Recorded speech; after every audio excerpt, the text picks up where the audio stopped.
Crypto has begun to rally. Just look at some of the gains from the altcoins over the past 7 days. It's important that we realize that this isn't random and that right now it is all happening for a reason. In this video, I'm going to explain to you why I believe that this is just the start of a major expansion phase for crypto and why all eyes right now are falling on this Ethereum chart because it's most likely going to be the catalyst that sets the entire crypto market alight. Do me a favor, hit the like button and let's get into this before it's too late.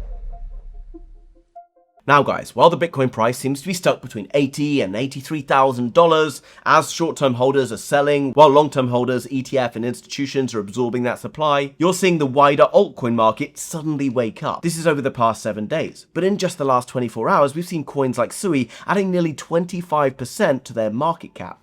This is all happening for a reason, and I believe that the key is all seen in this chart here. You see, I know that right now the major argument that we can't possibly see highs going from here on out and that we have to continue lower until sometime around October is all based around this story of a 4-year cycle. But I'm going to explain to you using this chart and a few other details what that 4-year cycle was and why right now the expansion phase is beginning for the wider crypto market. Because if you can understand this, you're going to be able to see a lot more potential growth over the months to follow, and you're also going to have far more of an understanding when you want to be starting to take profits later on down the line. Now, first things first, let's have a look at this chart and see what it means for us. On the top, you've got copper versus gold on a 2-week chart. On the bottom, you've got the Ethereum US dollar chart on a 2-week. So each candle is 2 weeks in length. Now, I want to point something out to you. See, copper versus gold bounced off of this line at certain key points. And you can see that Ethereum basically bottoms whenever copper bottoms versus gold. Not necessarily to the day, but within a few weeks, Ethereum establishes a bottom, and then from there, it surges towards a top. Its top is then perfectly aligned with when copper tops against gold. Now, you see, bottom to the top, bottom to the top, bottom right now is taking place. And the next move, I believe, is to the top, not only for copper and gold, but also for Ethereum, but also for Bitcoin, but also for the wider crypto market. Now, the real thing that we all need to focus on, but no one's really paid attention to, is this. It was 4.2 years between this 2011 bottom for copper and gold and this one in 2016. It was then 4 years between 2016 and 2020. For these two bottoms to play out. And then since 2020, then you can see it's nearly 6 years till we've seen the bounce again off of this historical trend line. And if you show the RSI for copper versus gold, then you'll see that we've again emerged from a major oversold period of time. This is why the 4-year cycle theory isn't playing out anymore, and why Ethereum, Bitcoin, and all the altcoins have already bottomed. So the real question here is, why is copper going up against gold? Will we continue to see copper going up against gold? Because if we do, it's going to be great news to be holding altcoins right now. It's going to be even better news if you've been buying over the past couple of months when crypto has been in max fear and everyone's been panicking. Well, if you've been following me over on X, Peter_THOC, then hopefully you caught this tweet. By the way, if you're not following me, make sure you are following me because it's much easier for me to tweet and things like that than it is to make daily videos. I am right now making a video every other day and I'm going to go back to making daily videos very soon. Anyway, I wrote this tweet earlier on today. And it's talking about the 4-year cycle theory and why it's not really a real thing. In 2008, there was a financial meltdown. If you haven't watched The Big Short, go and watch The Big Short. It explains a lot more about what caused that meltdown. Now, after that, governments restructured sovereign debt with maturities concentrated in the 3 to 5 year range.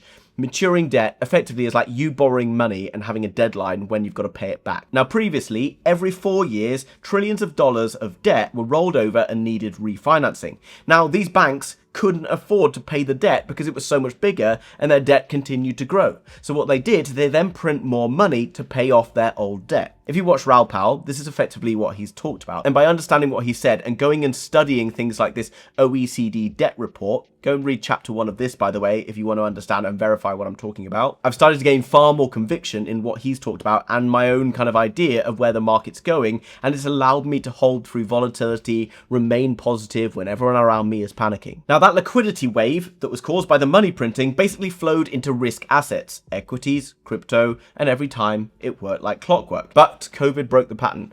As you're aware, back in 2019, 2020, we saw COVID arrive, and then for basically a couple of years, global economies really struggled, and the people within those economies also really struggled. Lots of governments started to hand out money for people within their country. They also tried to support and sustain businesses, so they printed tons and tons of money to help out all of those businesses, as well as trying to pay debt that had been rolled over. Now, because of all that money printing, governments extended their debt maturities beyond 5 years. Not necessarily just 5 years, beyond 5 years, pushing the debt refinancing wall further out. The cycle that should have peaked after 4 years didn't. It's then been stretched out. Now, this is a quote from that OECD debt report. 78% of all OECD government debt in 2026 is just refinancing old debt, totaling $29 trillion.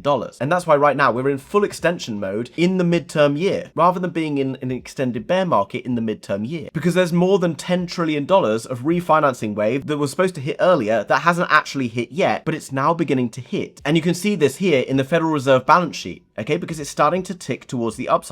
It bottomed in and around November, December. It's taken a little bit of time to start impacting the system, but you're seeing that money coming in right now. And once you get a new Fed chair, dropping interest rates and potentially adding to kind of QE and more aggressive QE, this is going to go far higher sooner. Whether it goes vertical like this is probably less likely, which means we're likely to see a longer, more drawn out uptick, which is probably good in the long run for the entire crypto market. Okay, so this explains why this lasted 4 years, this lasted 4 years, and now we're seeing a longer cycle drawn out. Right? Now, why is copper going up against gold? Why is that important to us? Now, we just need to understand what copper and gold represent. Gold is a store of value, right? When markets are looking sketchy or worrying, whatever, you put your money in gold. Why? Because over time, gold will continue to rise. Everyone knows it's a safe haven asset. It's always going to be worth something, right? Copper, on the other hand, isn't a precious metal. When it becomes valuable is when it's utilized for certain different things. What's it used in? It's used in manufacturing electric cars. It's used in electrical appliances. It's used in building homes. It's used in making chips. It's used in huge ranges of different things. So its value goes up when there's demand for making new things. Why would there be a demand for making new things if the economy was in contraction rather than expansion? Well, there's not, because the economy right now is expanding,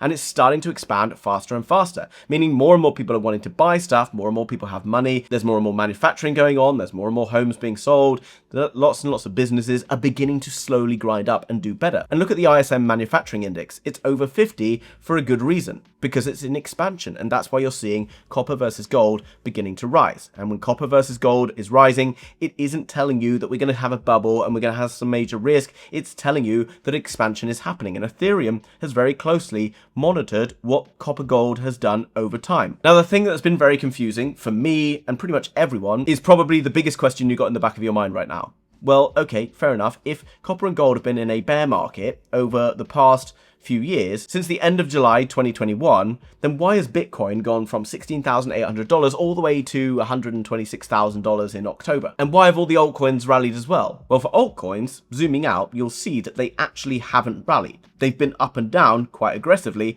but Ethereum, for example, never broke previous all-time highs. It's just been kind of ranging around ever since. Solana, again, basically just sort of ranged around. Yes, it's had periods of growth and things like that, but never went to expansion phase beyond its 2021 highs. It's only really Bitcoin in terms of the major asset that actually broke and discovered and went into new price discovery. And here's why. If you think about what's happened since 2022 for Bitcoin and crypto in general, we've seen the introduction of ETFs. You've seen Michael Saylor buying billions of dollars worth of Bitcoin. You've seen other companies beginning to invest in Bitcoin. We've seen BlackRock beginning to invest in Bitcoin. You've seen a pro-crypto president, seemingly, get into office in the United States of America, who's talked about building a Bitcoin reserve. You've got other nations around the world beginning to buy more and more Bitcoin. You've got lots of banks and institutions who've now started to try and gain more exposure to Bitcoin. So many other reasons that have actually made it as an ecosystem far more valuable than it was before. Yes, it's still sensitive to liquidity and risk conditions, but ultimately in the background, despite all of that, it's become a much bigger, more established ecosystem. It makes sense as to why Bitcoin has gone up, but there wasn't enough liquidity and the right risk conditions to see the entire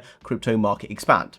Until now. And with the expansion, as well as the adoption and all the ETFs and other things going on, we're going to see a much bigger, much more expansive move across the wider market. And knowing what we know now about money printing and copper and gold and risk assets and whatever else, and we look at this altcoins versus Bitcoin chart, where are we likely to see the most expansion from here on out, do you think? Now, I personally believe it's going to be from altcoins, because we're bouncing off of this key area. You can see that we bottomed here versus Bitcoin quite a while ago, and Bitcoin obviously is establishing itself, but right now we are very close to breaking this trend line line. Whenever that breaks, I do think that we're going to see some form of an aggressive growth phase, much like the ones that we've seen previously, where altcoins really play massive catch up to Bitcoin. And typically a lot of this we've seen historically come when Ethereum starts to show strength. Now, Ethereum, as you can see, has been bouncing along this trend line for quite some time, is in a large, extended, ascending triangle pattern and will eventually break towards the upside. I believe that at some point in the future, we will see an Ethereum price towards $9,500. Maybe that's conservative, maybe it's outrageous, but that's just based off of what we see fundamentally happening here. You can see that right now it's been bouncing off this key area. I do think that once this begins to really start pushing into the kind of aggressive moves like this, it's going to signal to the wider altcoin market that it's time to see some expansion. And if you look at the chart pattern that is placed out here, you can see this sort of double bottom. It's come back to retest its double bottom. It's now creating this bull flag pattern that you can see here. This is on the verge of breaking up, and it will be a fairly substantial move. This is what I am personally preparing for. I'm happy to sit back and wait for this to take place. If we have to roll over into here, so be it. I do think that we're going to see Ethereum really igniting the wider crypto market. Now, before I talk about why Sui's been pumping and which other coins are likely to run with it, if you want to go and buy any of the altcoins that I talk about ever, pretty much on this channel, or anyone else ever talks about, or trade the markets, whatever it is, with some of the lowest fees, no KYC, then make sure you join Bitunix, link down below in the description. There's been a trading competition running since April. It's been extended to this month. We can win up to $40,000 by participating in that. Also, if you're a trader and you trade large volumes and you've been trading already on Bitunix, or you want to join up and trade on Bitunix, then you'll be able to access the VIP whale trading group for Bitunix users, where you can access the opportunity to win huge prizes, as well as attend real life events with me and other people in crypto, and gain a lot of other insights by being able to access that VIP group. So if you want to get involved in that, make sure you join down below. Okay, without further ado, the thing that everyone wants to hear about. Why is Sui pumping, and should I go and sell my Hyperliquid or pump fund or whatever else I'm holding to go and buy Sui? Well guys, you probably realized over the past few years that you've been in crypto, if you've been buying when markets are pumped up and doing well, typically you end up in a point where you don't do so well later on. Don't go and buy after the pumps have happened. You need to buy before the pumps have happened. The good news is we're still very early on in this kind of new expansion phase thing. And we're seeing Sui and a few others reacting first. It doesn't mean that they're the only coins that are going to go up here. Okay, it just means that they're moving first. But by identifying fundamentally what's driving them, it's going to give us a chance to go and find others, right?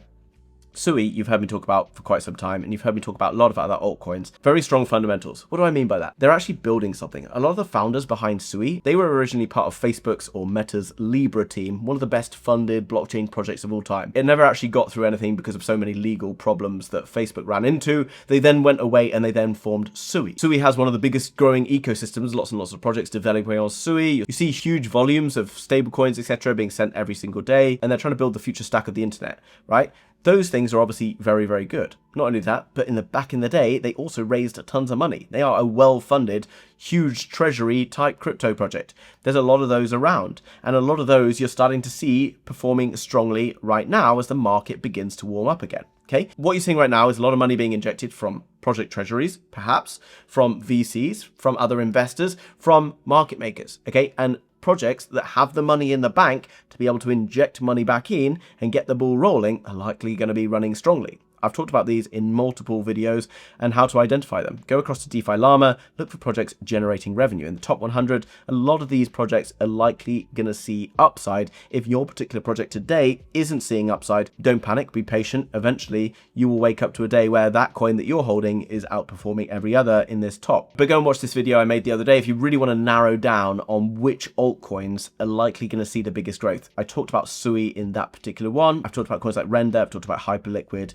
but there are a lot of others on here that people will still enjoy a lot of growth on. Ultimately, you're going to see the biggest trigger happen when this takes place, because this will cause this to start sending towards the downside. When this eventually crashes and sends towards the downside, like we saw this, like we saw back in the day before that, that's when you really start to see altcoins going crazy. Now, if you're wondering whether you're still holding ones that might be dead projects, really you got to go and look at their Twitters. You got to go and see whether they've been building any kind of fundamentals, strength stuff into their project that's going to allow them to have built treasury, to have money in the bank, to be able to push things forward. If it's a small cap coin that launched over the past couple of years and has basically gone to zero, and their market cap's now like $200,000, and they haven't posted anything on X for like 12 months, and they don't appear to be generating any revenue or partnerships or anything else like that, you're probably not going to see much return on that, if I'm honest. Now, I'll make a video over the next couple of days where I give an updated portfolio of what I've been holding, so make sure you subscribe to the House of Crypto if you want to go and catch that.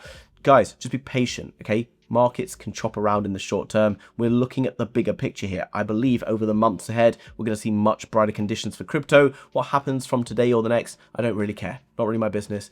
Hit the like button, leave a comment down below, subscribe if you haven't already, and I'll see you very soon in another video. Bye-bye.